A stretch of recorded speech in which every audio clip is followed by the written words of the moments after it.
Oi meninas, tudo bem?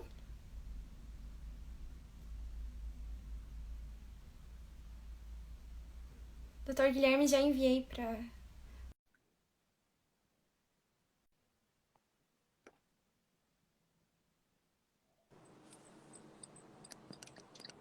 Oi, Olá, boa noite. Como é que tá, Mari? Tudo bem? tô bem, graças a Deus. E você, doutor? Tudo certo. Apesar aqui de lockdown e tudo mais, não sei como é que tá aí na tua cidade, mas acho que é um bom momento até pra gente bater um papo aí à noite sobre cirurgia plástica. Sim, aqui também estamos em lockdown, acho que vai até segunda-feira. Aí vai Hum, até quando também? acho que vai mais. Aqui acho que vai Vai mais? mais. Uhum, Puxa, eu não imaginei que aí no Rio Grande também tava meio tenso. também, também. Pior momento agora. Mas, primeiramente, então, agradecer pelo convite, Mari. Eu acho que tu tem uma página, né, um blog assim, no Instagram, uma conta no Instagram que é muito útil, né? A gente vai acompanhando, né? Tu deixa entrar assim pacientes, né, que estão interessados, pessoas interessadas em cirurgia plástica, principalmente mulheres, né? E os cirurgiões plásticos e eu, pelo que eu consigo acompanhar, sempre com informações assim éticas, né, tentando trazer a real, a verdade sobre determinados assuntos que geram dúvida. Então, obrigado pelo convite para a live de hoje. Imagina, prazer é meu ter o doutor aqui. Queria que o doutor se apresentasse para as meninas que ainda não o conhecem, né? Sobre o doutor, de onde é, sobre sua formação. Perfeito. Para quem não conhece, meu nome é Dr. Guilherme Larsen da Cunha, cirurgião plástico, sou membro titular da Sociedade Brasileira de Cirurgia Plástica e eu fiz minha faculdade aqui na Universidade Federal, aqui do Rio Grande do Sul, depois fiz a cirurgia geral no Hospital de Clínicas, em Porto Alegre, a plástica no Hospital São Lucas, aqui da PUC. Depois disso, eu fiz alguns estágios em Nova York, com alguns nomes conhecidos, né, americanos, com Sheryl Aston, Daniel Baker. E tenho aqui a minha clínica junto com um colega, que é o Dr. Fabrício Bervian, também cirurgião plástico. E acho que a gente conseguiu montar assim uma equipe com anestesista, fisioterapeuta, enfermeira e secretárias que consegue assim atender bem as pacientes, os pacientes, né? Tanto em todas as fases né? Que desde da programação de uma cirurgia, no momento, no dia da cirurgia e depois no pós. Né? E é aqui em Porto Alegre, no Rio Grande do Sul. Uhum. Obrigada, doutor. Então, eu vou dar início aqui às perguntas, né? Aproveitar que o doutor é referência em rinoplastia aí no Rio Grande do Sul, para Uhum. falar sobre a rinoplastia estruturada. Afinal, o que é a rinoplastia estruturada? Como ela é feita e o que ela é diferente da outra? Uhum. É, quando a gente fala outra, seria assim, buscando até desde uma evolução da rinoplastia moderna. A rinoplastia começou, isso já há décadas atrás, né? Muito como uma rinoplastia assim de redução, redutora que se fala daí, né? Era simplesmente retirar estruturas, né? Normalmente cartilagem e osso, seja na ponta, seja no dorso, né? E para alguns casos funcionava bem, o que começou a se ver, principalmente mais a longo prazo, acompanhando os casos a longo prazo, depois de anos, que eventualmente apenas retirar pode gerar algumas fibroses internas, pode gerar sinéquias, né, alterando assim tanto o formato, a estética do nariz a longo prazo, como também até a parte funcional dele, que seria a respiratória, né? Então se viu que a gente tem que dar algum tipo de estrutura para esse nariz. Como é que a gente vai dar estrutura? Com as próprias cartilagens que a gente tem da própria paciente. Na grande maioria dos casos são as cartilagens do próprio septo, né, que é essa cartilagem bem do centro do nosso nariz, e eventualmente as cartilagens alares também, que a gente já retira, né. Quando a paciente já usou, né, em rinoplastias que a gente fala secundárias, terciárias, não tem mais disponível essas cartilagens, a gente vai estar lançando mão ou de cartilagem da concha da orelha ou até a cartilagem aqui da costela, a cartilagem costal, né? E o que eu já queria introduzir que assim a gente na equipe procura fazer uma rinoplastia que seria uma mistura dessas duas, sabe? Porque o que se viu depois de se, né, acompanhar por muitos anos uma rinoplastias bem estruturadas, usando uma série de enxertos, não um ou dois, mas às vezes seis, sete, oito. Primeiro que os resultados ficavam muito parecidos, nariz sempre muito iguais, né, entre pessoas diferentes, de, né, de etnias diferentes e tudo mais. E eventualmente, por estar sempre assim, adicionando também ainda mais cartilagem, tu não conseguir um nariz delicado e definido em algumas pacientes como tu gostaria. Então, hoje a gente fala de uma rinoplastia entre uma estruturada e preservadora, né? Procurando não retirar demais, usando alguns enxertos cartilaginosos, né?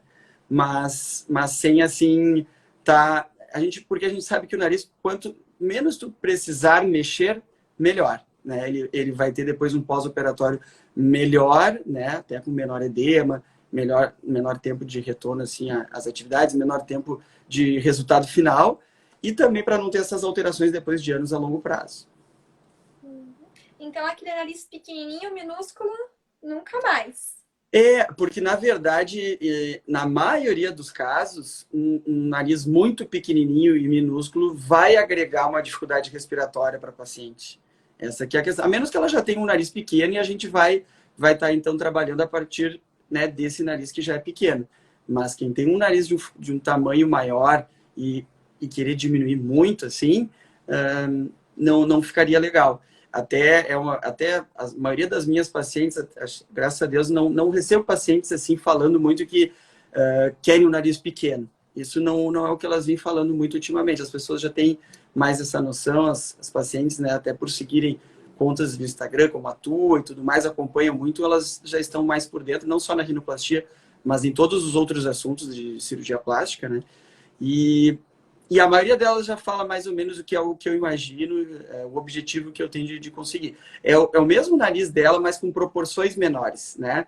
Um dorso está elevado, vamos baixar um pouquinho, uma ponta globosa, vamos deixar ela mais delicada, mas vai ser um nariz que é teu, um nariz que não vai ser igual ao de outras pessoas, né?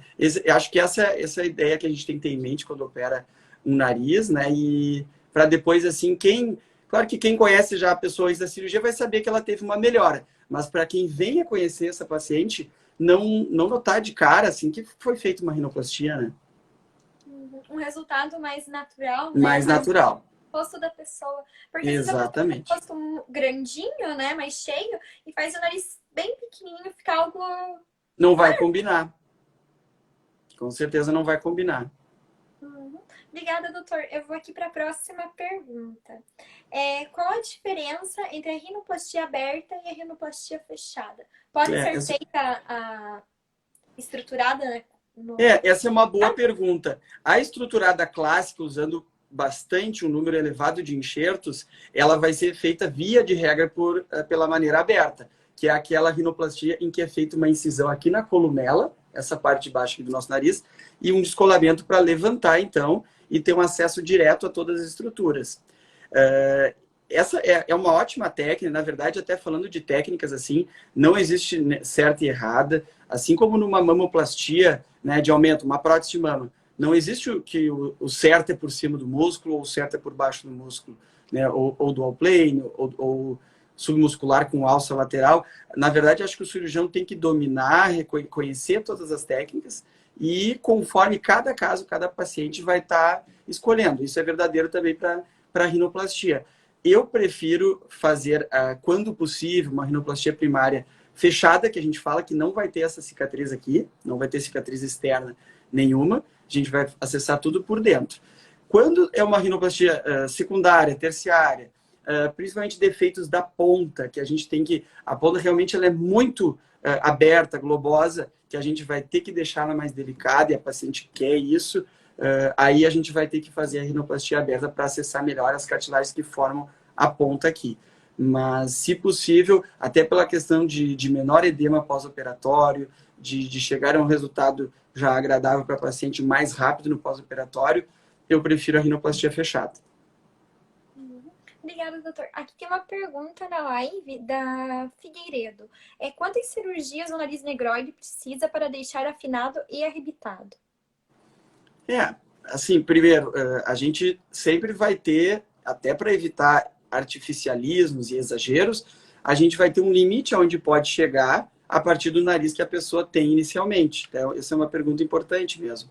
Porque numa rinoplastia, não importa o tipo de rinoplastia, a gente vai estar sempre tratando a estrutura do nariz. Pensando numa casa, a gente está mexendo nos alicerces, né? Está mexendo nos tijolos das paredes, né? Está mexendo na estrutura.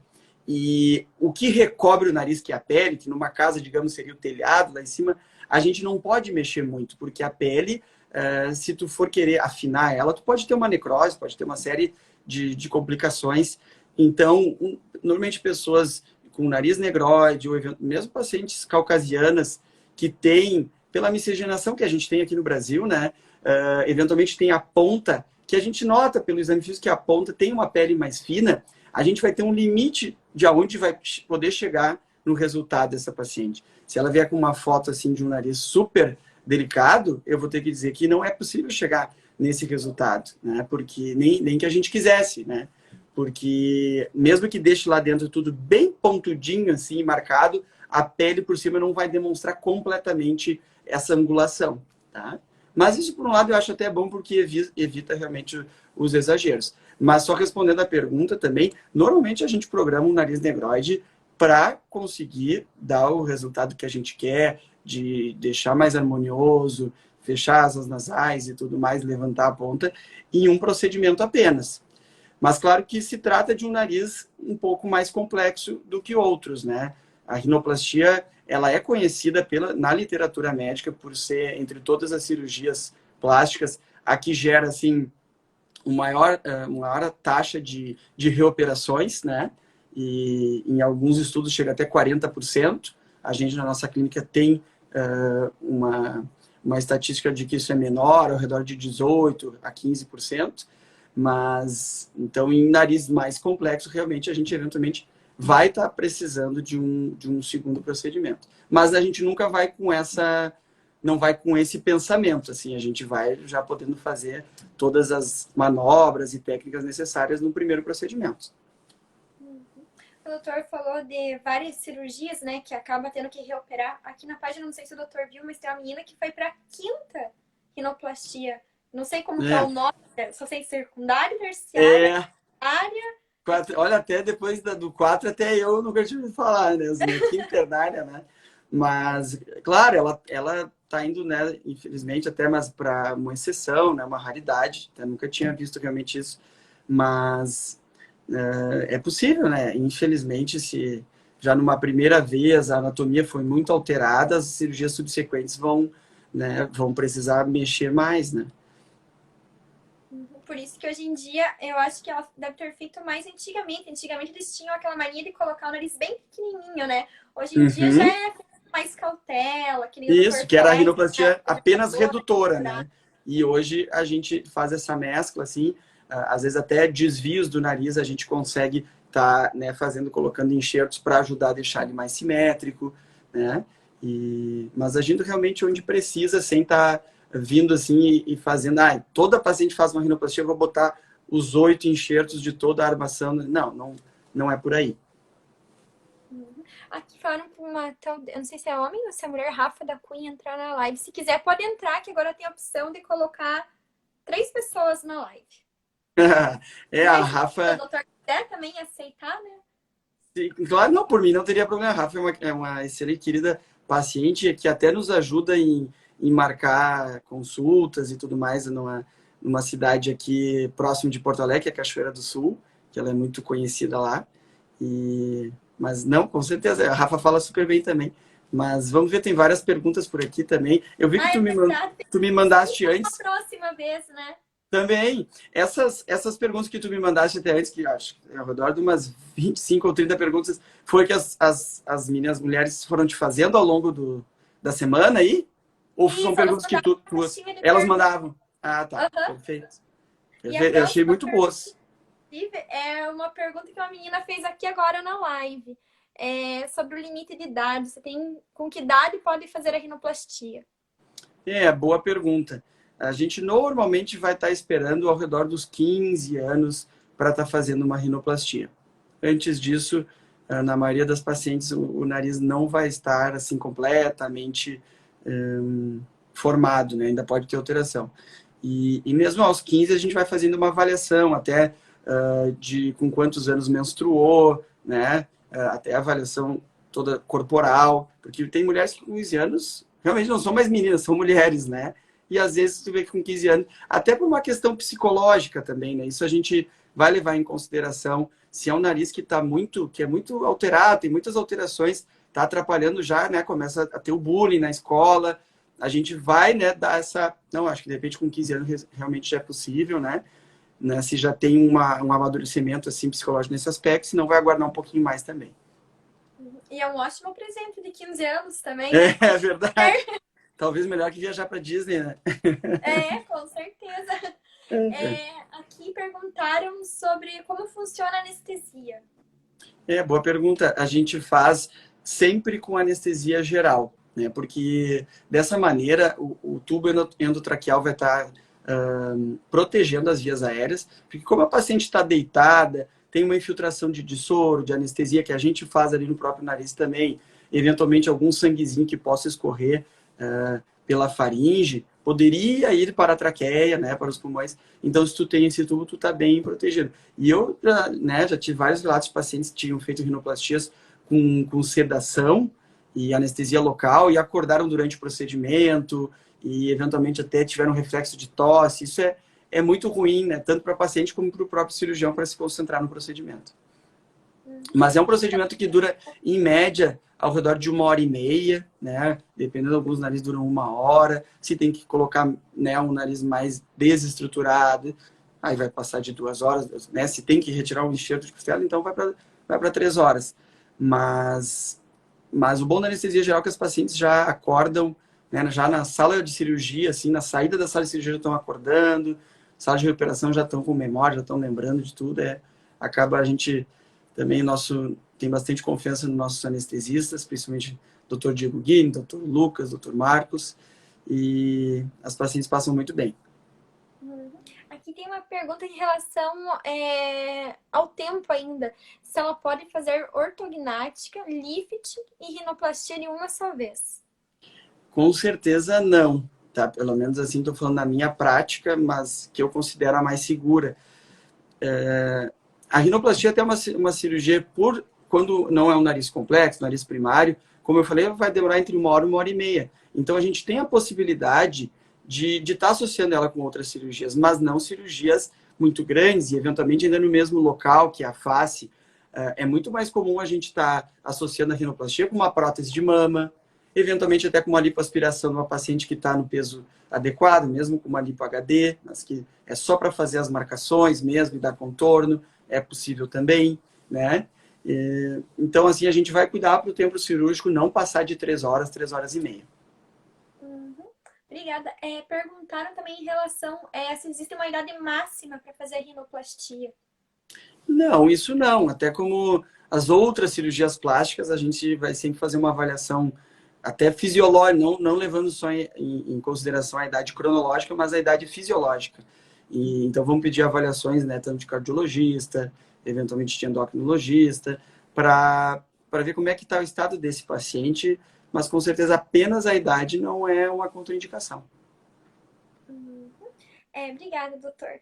Como é o pós-operatório da rinoplastia? Quais são os cuidados necessários? E daí dá para juntar essa outra pergunta aqui da Janine, né? Que ela fez assim, quanto tempo entre consulta, exames pré-operatórios, rinoplastia, pós e liberação para viagem internacional? Não moro no Brasil, mas tenho vontade de ir até Porto Alegre e fazer rinoplastia.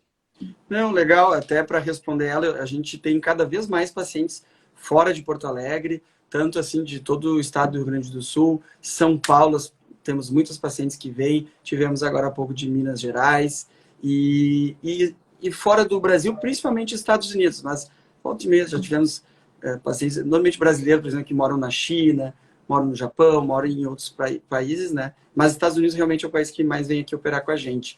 E assim, a gente sempre vai adiantar tudo isso com uma consulta online, né? E aí, muitas vezes, a paciente, se ela vai ter pouco tempo aqui no Brasil, pode até fazer os exames. A gente envia as solicitações em inglês, né? Para ela fazer no país de origem, ou, se for o caso, no estado de origem, né? E já a gente vai ter uma consulta antes, ela vai chegar normalmente pelo menos um dia antes, 2 dias, e para a gente já estar vendo ela no consultório pessoalmente e aí poder fazer o procedimento. Depois disso, para retornar, prefiro que a paciente possa ficar aqui pelo menos uma semana, que é quando a gente vai tirar o curativinho. A gente usa aquele curativinho que molda o nariz, que é o Aquaplast, o nome desse curativinho, né?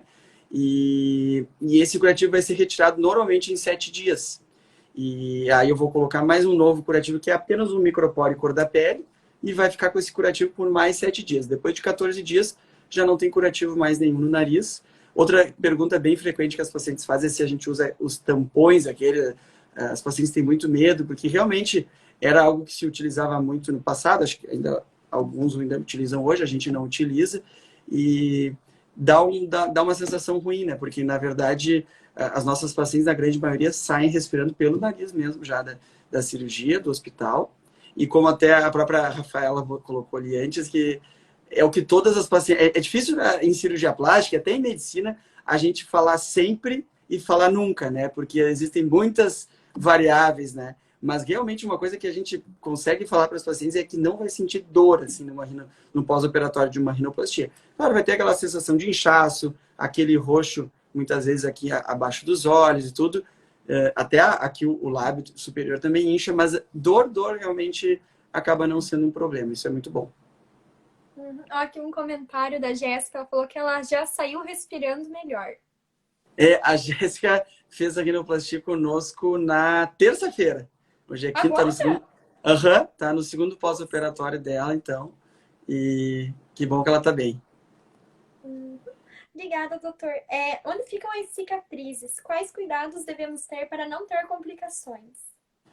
Como eu falei, então, em não sendo a rinoplastia aberta que corta aqui na columela, vai ser ali por dentro, na mucosa, inclusive com pontos que caem sozinhos, são absorvíveis, tá?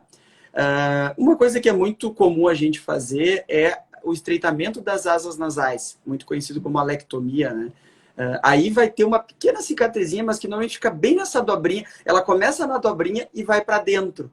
Então, às vezes a gente nem considera como uma cicatriz, porque ela tem poucos milímetros na pele e a maior extensão dela está na mucosa. A mucosa não gera, né, cicatrizes inestéticas, né?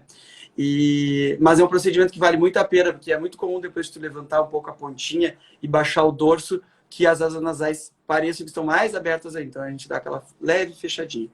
Mas assim, normalmente cicatrizes realmente não vai ter. E ela perguntou mais do pós-operatório, né? Quantos dias, assim, de cuidados, né? Isso, para não ter complicações.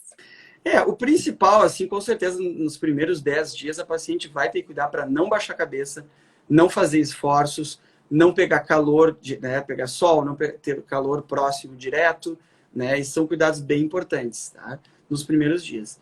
E depois, claro, tem que ter um cuidado de 2 a 3 meses para não ter nenhum tipo de trauma no nariz, porque lá por dentro tá tudo cicatrizando ainda, então tá a parte óssea como a cartilaginosa, e eventualmente se a paciente vai jogar vôlei, futebol, leva uma bolada, ou fazer, né, tive uma paciente que fazia taekwondo, jiu-jitsu, isso vai ter que esperar de 2 a 3 meses para que as estruturas já estejam mais consolidadas.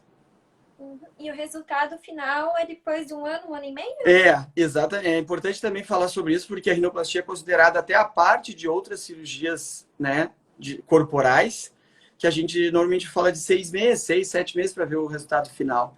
E na rinoplastia, apesar que, claro, quando a gente tira o curativo, a paciente já está gostando.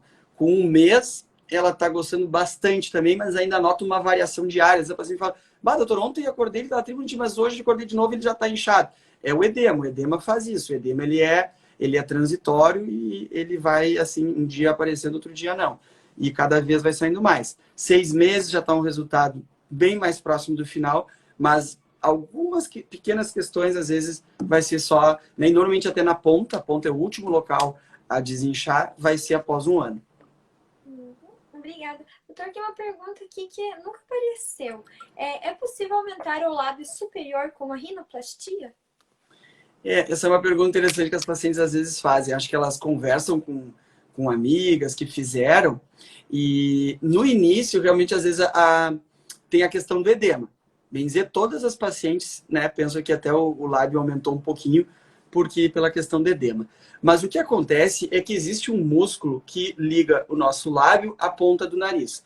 todos nós temos esse músculo, algumas pessoas têm ele mais ativo, mais forte do que outras, que são aquelas pessoas que tu nota que quando sorri, principalmente no perfil, tu vê que a ponta cai, e cai consideravelmente. Normalmente, quem tem esse músculo forte assim não gosta desse tipo de movimento. O que a gente faz? A gente vai ali e né, faz uma alça e secciona esse músculo. O que acaba relaxando aqui um pouco o lábio e, eventualmente, vai dar uma leve aumentadinha no lábio superior. Não é nada muito significativo. No início, às vezes está mais, às vezes tem paciente, gostei como está agora, mas ainda está inchado. Quando desincha, vai ser algo bem leve. Não quer dizer que uma pessoa que pensava ou precisava colocar preenchimento labial, faz a rinoplastia, retira esse músculo e não vai precisar fazer preenchimento. Não é para tanto. Obrigada, doutor. Eu ativo e desativo os comentários, porque quando você faz as explicações fica Tu não me melhor, enxerga né? direito. Não, tranquilo, Senão eu não vi. tampa. Mas os Tranquilo. comentários estão bons, né? Muitos Estão elogios. muito bons. Até eu queria também poder ver mais aqui. Eu fico me concentrando um pouquinho aqui nas explicações, né? Uhum. Mas... Perguntaram por que a rinoplastia secundária ela é mais cara. Porque normalmente a anatomia de um nariz já operado, ela está alterada. E para nós cirurgiões, na rinoplastia, ainda mais do que em outras cirurgias, a anatomia ela é muito importante. A gente já vai ali para aquele local, para determinado pontinho, sabendo o que tem que fazer, sabendo o que vai encontrar, né? Sabendo o que tem que adicionar, o que tem que retirar, o que tem que reposicionar. E quando o nariz já foi mexido, às vezes milímetros de diferença ali que ficou, seja por uma retirada exagerada na primeira cirurgia, ou seja por uma fibrose, uma cicatrização interna que não foi adequada, infelizmente, isso às vezes pode acontecer, e isso vai estar alterado. Então sempre vai dar mais trabalho para o cirurgião, e é uma questão assim, não é apenas um trabalho, digamos, só na cirurgia, mas todo o pós-operatório é uma paciente que vai demandar mais. Tu vai ter que fazer eventualmente mais consultas no pós-operatório com essa paciente. Tem um risco de ter mais complicações, tem um risco de ter uma terceira cirurgia, sim, tem. Então, o cirurgião plástico vai se envolver bastante com essa paciente, principalmente, né, para dar tudo certo. Então, acaba tendo um valor agregado, assim, levando tudo isso em consideração maior. Por isso que é importante escolher um bom cirurgião plástico especialista em rinoplastia, né? Porque o É nariz verdade. do rosto é algo muito delicado e não é qualquer um que pode fazer, né? Hoje eu vejo que tem muitos cirurgiões plásticos, né? Uns se especializam em contorno corporal, outros em rinoplastia, outro ali os dois, mas eles estão se dedicando mais, né? Pelo que eu percebo. Tem essa, digamos assim, esse movimento assim de fazer uma super especialização, né? Porque o cirurgião plástico, quando se forma, né, ele tem treinamento para todas as cirurgias, mas claro que a cirurgia que a gente faz 10 anos depois de ter saído da residência é uma cirurgia um pouco mais detalhada do que era logo que tu acaba a tua formação, né? Então é interessante ter um pouco dessa subespecialização, acho que ela gera benefícios. A gente, até por ter então os dois cirurgiões plásticos trabalhando juntos, né? A gente está juntos em todos os procedimentos, a gente consegue ainda aliar, conseguir fazer cirurgias de face e fazer cirurgias corporais e ter ainda bons resultados também. Vai se aprimorando, né? Refinando cada vez Uhum. mais o resultado. E É que nem verdade. alguns cirurgiões que eles fazem com auxiliar, né? E não chega a ser um cirurgião plástico, às vezes é um cirurgião geral, né? Exatamente, assim, aí vai ter de tudo, Fantástico.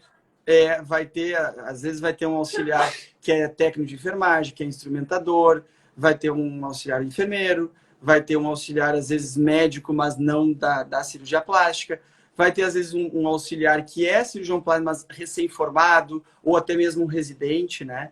E, às vezes, o que a gente acaba vendo? Porque mesmo se for um cirurgião plástico, assim, já formado, já há alguns anos, não tem a rotina, porque em cirurgia a questão de rotina ela é muito importante, sabe? A técnica tem vários passos, tu não pode fazer um passo antes do outro, né? Já tem toda uma sequência, Né?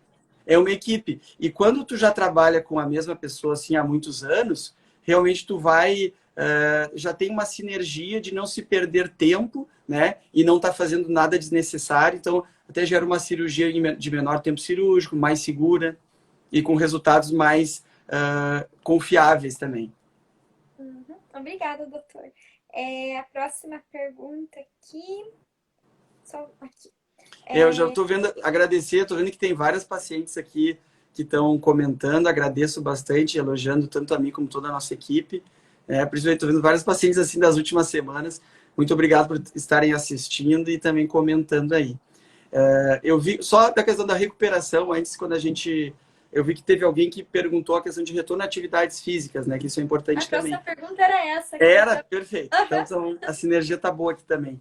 Assim, normalmente, entre 10 a 14 dias, vamos botar 14 dias, a paciente está voltando a fazer atividades físicas. Aí, principalmente, atividades que não exijam que ela tenha que deitar ou que tenha que baixar a cabeça. Se está em pé ou está sentado, vai poder fazer exercício. Claro que assim, ela está voltando até de um período de pelo menos 15 dias que estava sem realizar exercícios físicos, então não vai voltar com uma mesma carga, né? Por exemplo, numa musculação, algo assim, que ela estava antes. Vai voltar aos poucos, né?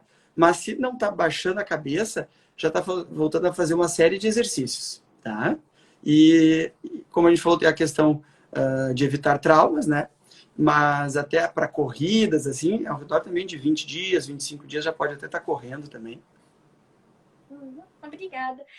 Ainda perguntaram sobre cuidados em relação à exposição ao sol e em que posição devo dormir e por quanto? Vai dormir então naqueles primeiros 10 dias que a gente colocou com a cabeceira elevada, que seria ou ter uma almofada ou um daqueles travesseiros triangulares, ou 2 travesseiros para estar com a cabeceira elevada, tá? E não virando muito para os lados, um pouco só, né? Então, esse vai ser o cuidado mais inicial. E perguntaram do sol, né? Assim, aquele roxo que a gente vê em pós-operatório, né, de algumas pacientes, né, ao redor de 40%, 50%, ele é devido à fratura que a gente tem que fazer nos ossos nasais aqui em cima, né? Ele não é devido a nada que a gente mexa na ponta. Então, se a paciente mexeu apenas na ponta, ou só deu uma raspadinha no dorso, não precisou de fratura, não vai ter aquele roxo aqui. É mais aquele roxo ali que nos impede, assim, de estar pegando um sol direto, tá? Normalmente isso vai ser ao redor de 30 dias para poder estar pegando o sol depois de uma rinoplastia. Doutor, eu vi que aqui um homem comentou, aqui na minha página eu não aceito homens, né? Acredito que seja seguidor seu. Sim. Ele falou que também tem paciente homem. O que difere a rinoplastia masculina? Porque as meninas também têm namorados e às vezes quer fazer uma rinoplastia, Com né? certeza. Com aquela giba, né? Giba, isso. Não, com certeza, temos muitos pacientes homens também. E o que a gente vai cuidar no homem é para não deixar também o nariz muito delicado. Tem algumas medidas, principalmente do perfil, que se altera entre as mulheres e os homens. Nas mulheres, a gente pode deixar a ponta com um ângulo, né, o ângulo que ela faz aqui com o lábio, um ângulo um pouquinho maior. Seria, então, o nariz com uma ponta um pouquinho mais elevada. No homem, isso já não é tão legal. A gente vai procurar um ângulo de ao redor de 90 graus, né? A mesma coisa no dorso. Na mulher, normalmente é interessante ter uma leve convexidade. Seria uma leve, né, entradinha aqui no meio, muito leve, né? E nos homens, a gente já vai procurar deixar um pouquinho mais retilíneo essa parte do dorso. Então, realmente tem mais esse cuidado, assim, na cirurgia masculina, mas que também é ótima, vale muito a pena para quem tem alterações nasais. Obrigada. Perguntaram se o resultado é definitivo. Boa pergunta. Em grande medida, sim, né? Depois da maneira que o nariz ficou depois de um ano, a gente usando os enxertos que vão dar um pouco mais de estabilidade nesse resultado por mais tempo. A gente pode ver, eventualmente, alterações mais a longo prazo. Não pode dizer que não possa acontecer. Mas, na maioria das vezes, é um resultado definitivo depois de um ano. Tá? Uma coisa acho que alguém colocou também, até para acrescentar, eu vi que tinha nas nossas perguntas também. Quando o paciente tem uma dificuldade respiratória presente, quando tem já até ao exame físico ou por algum exame prévio que já tenha feito desvio do septo nasal ou até hipertrofia de cornetos, que são alterações que vão dar dificuldade respiratória, a gente tem na equipe de praxe de chamar uma colega otorrinolaringologista, tá? Porque ela, então, vai estar fazendo o tratamento dessa parte interna, que eu acho que até essa é a maneira assim, mais correta, né, de cada um estar cuidando bem da sua parte, que mais tem treinamento. E então, ela vai vir junto no mesmo procedimento, vai fazer a correção dessa parte interna, a parte funcional, e a gente vai fazer a nossa parte estética logo após.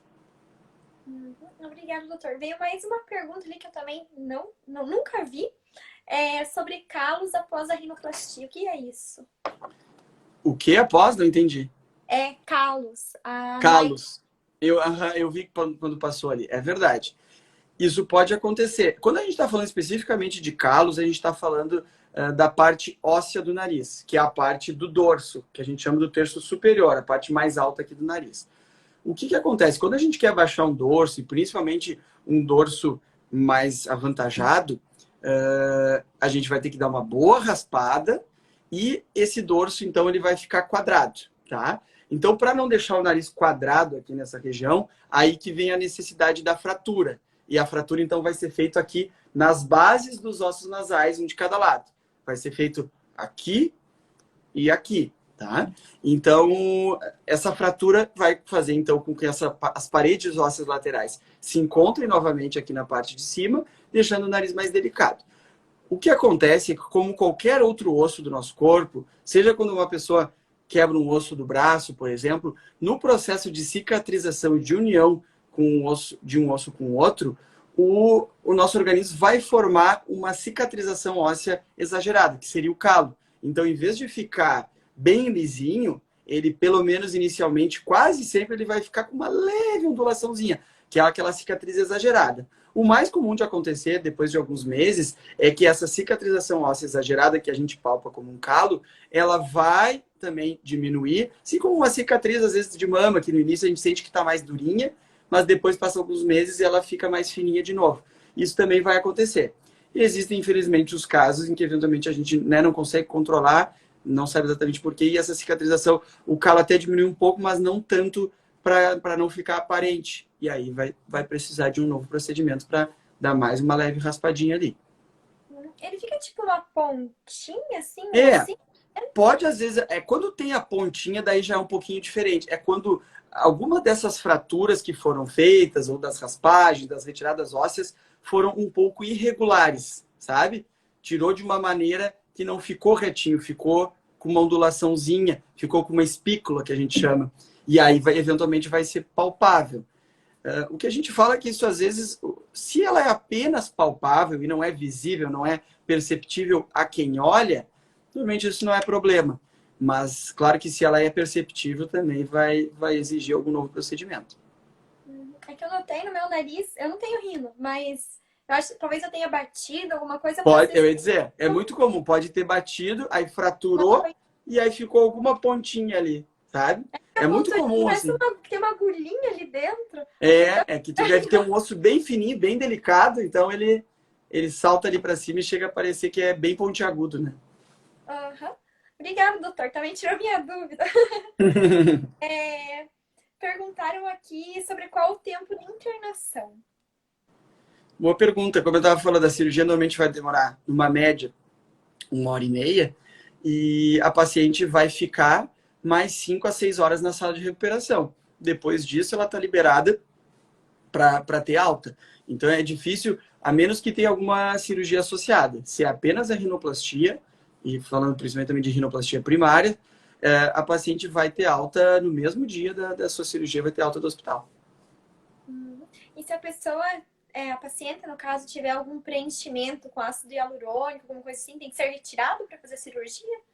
Boa pergunta, porque isso é algo cada vez mais frequente nos nossos consultórios, até porque, assim, existe, às vezes, conceitos errados e as pacientes, né, por outros profissionais, acabam sendo encantadas, né, e acabam fazendo procedimentos. Mas uma coisa que a gente tem que lembrar, que a rinomodelação, que é quando se usa o ácido hialurônico no nariz, ela consegue apenas acrescentar. Ela nunca consegue retirar nada. Então, uma pessoa que já tem um dorso elevado, tu vai conseguir esconder com a rinomodelação, fazendo preenchimentos logo acima e logo abaixo. Vai conseguir, eventualmente, até levantar a ponta também. Mas, às vezes, em nariz que já tem um tamanho que já está grande, né? Não está harmonioso com o resto do rosto, porque ele já é grande.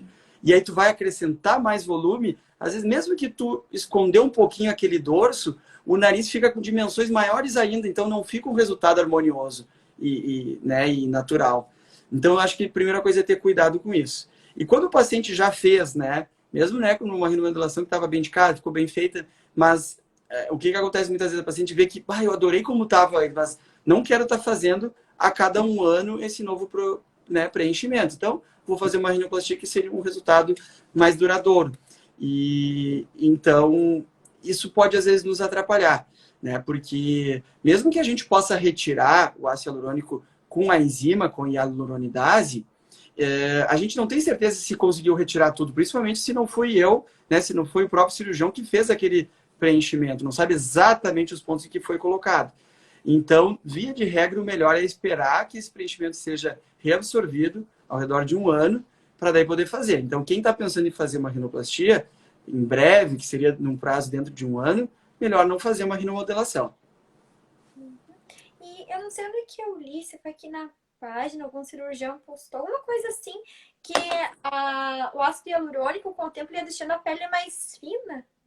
E daí, no caso do nariz, porque é um lugar muito sensível, delicado e pode acabar prejudicando. Ele teve dificuldade para fazer o nariz.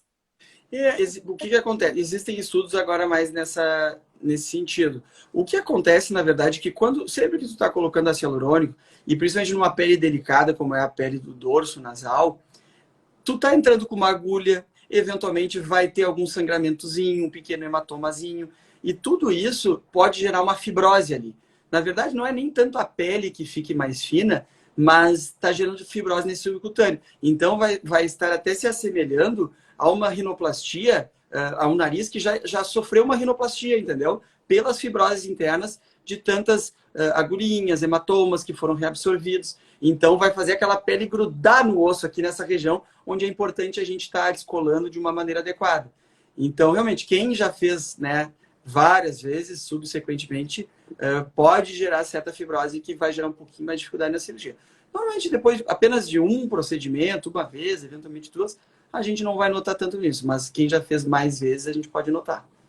Então, no caso, quem acaba adiando uma rinoplastia e fica fazendo essa harmonização, a rinomodelação. prejudicando, né? Como eu te falei, não é para todo mundo, tá? Mas eu acho que realmente quem está fazendo um procedimento e está gostando do novo formato que o nariz está tomando, deve sim considerar fortemente o procedimento mais duradouro, que é a rinoplastia. Né? E até tem um... também, né? Acho que as pessoas têm medo, mas eu acho que deve doer mais a agulha do ácido hialurônico entrando ali, né? Do que o pós da rinoplastia.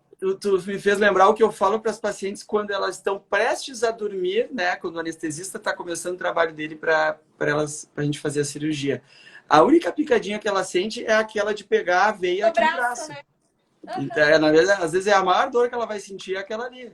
Fora isso, não vai sentir mais nada, né? Tem um paciente também muito querido que é o Fernando, tá conosco aqui hoje, já fez vários comentários. Eu vi agora falando disso de rinomodelação.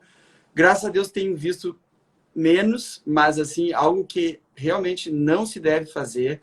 As pacientes têm que estar alertas sobre isso, que é o uso de PMMA no nariz, né? Isso é um grande problema. O nariz é uma região muito vascularizada. Mesmo a rinomodelação com ácido hialurônico tem seus riscos. Pode dar trombose vascular, pode dar necrose. E com PMMA, então, que é uma substância externa, né, ao nosso organismo, ao nosso corpo, então nem se fala, ela vai gerar muita fibrose, muito mais do que o ácido hialurônico, e ela não vai ser retirada. Realmente, nariz com PMA, eu até acabo não operando, porque pode gerar uma série de problemas. Obrigada, doutor. A live vai ficar salva, sim. Inclusive, teve umas perguntas ali que foram repetidas, né, sobre até que idade, pode fazer alguma coisa assim. Depois vai ficar salvo no IGTV e talvez eu repasse o doutor, se o doutor quiser eu gostaria. postar na sua página, né? Quero sim, com certeza. Na sua página ou no seu Instagram, né? Isso, na conta do Instagram, isso aí. Aqui a próxima pergunta é: como saber se tenho pele fina ou grossa? Isso é o que o cirurgião vai avaliar na consulta, né? E quando a gente está falando de pele fina ou grossa, principalmente na ponta, onde a gente vai ter mais limitação na paciente que tem a pele mais grossa, né?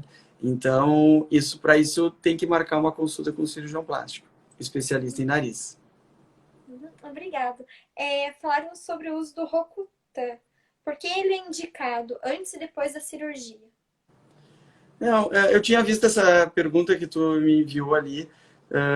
Normalmente não é algo que eu uso de rotina, até não vejo grandes vantagens, a menos na paciente que tenha ah, já uma pele com muitos comedões, né? Eventualmente até acne no nariz. Isso vai ajudar realmente, daí pela diminuição. Não é que a pele em si vai deixar de ser grossa, vai ficar mais fina, mas como a pele da ponta ela é muito propensa a ter muitos comedões, né? E até eventualmente acne, quem usa, as pacientes que usam Roacutan notam que perdem esses comedões aqui, parece que fica mais fino. Mas assim, a gente não vai usar o Roacutan, que é uma medicação que tem uma série de efeitos colaterais, né, até hepáticos principalmente. A gente não vai usar o Roacutan apenas para a ponta do nariz. A paciente vai usar o Roacutan se tem acne em outros lugares do rosto, do corpo, né, uma acne de grau mais elevado, e a gente vai acabar usando e vai ter esse benefício secundário na ponta nasal, que muitas vezes também é um efeito